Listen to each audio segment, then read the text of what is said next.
ایک سنار کے انتقال کے بعد اس کا خاندان مصیبت میں پڑ گیا، کھانے کے بھی لالے پڑ گئے۔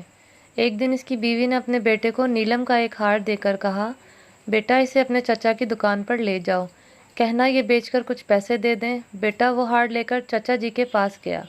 چچا نے ہار کو اچھی طرح دیکھ اور پرکھ کر کہا، بیٹا ماں سے کہنا یہ ابھی مارکیٹ بہت مندہ ہے، تھوڑا رک کر فروخت کرنا، اچھے دام ملیں گے۔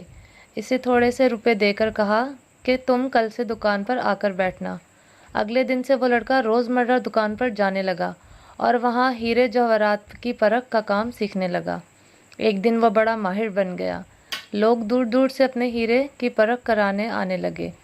ایک دن اس کے چچا نے کہا، بیٹا اپنی ماں سے وہ ہار لے کر آنا اور کہنا کہ اب مارکیٹ میں بہت تیزی ہے، اس کے اچھے دام ملیں گے۔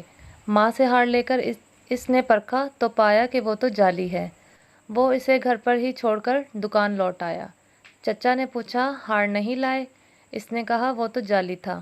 تب چچا نے کہا، جب تم پہلی بار ہار لے کر آئے تھے اس وقت اگر میں اسے جعلی بتا دیا ہوتا تو تم سوچتے کہ آج ہم پر برا وقت آیا تو چچا ہماری چیز کو بھی جعلی بتانے لگے۔ آج جب تمہیں خود علم ہو گیا تو پتہ چل گیا کہ ہار نکلی ہے۔ سچ یہ ہے کہ علم کے بغیر اس دنیا میں ہم جو بھی سوچتے، دیکھتے اور جانتے ہیں سب غلط ہے، اور ایسے ہی غلط فہمی کا شکار ہو کر رشتے بگڑتے ہیں۔ کسی کو اچھا یا برا کہنے سے پہلے خوب تحقیق کر لیا کرو۔ اللہ تعالیٰ سب مسلمانوں میں اتفاق و اتحاد پیدا فرمائے، آمین۔ اگر ویڈیو اچھی لگی ہو تو چینل کو ضرور سبسکرائب کریں اور گھنٹی کے بٹن کو دبائیں۔ شکریہ۔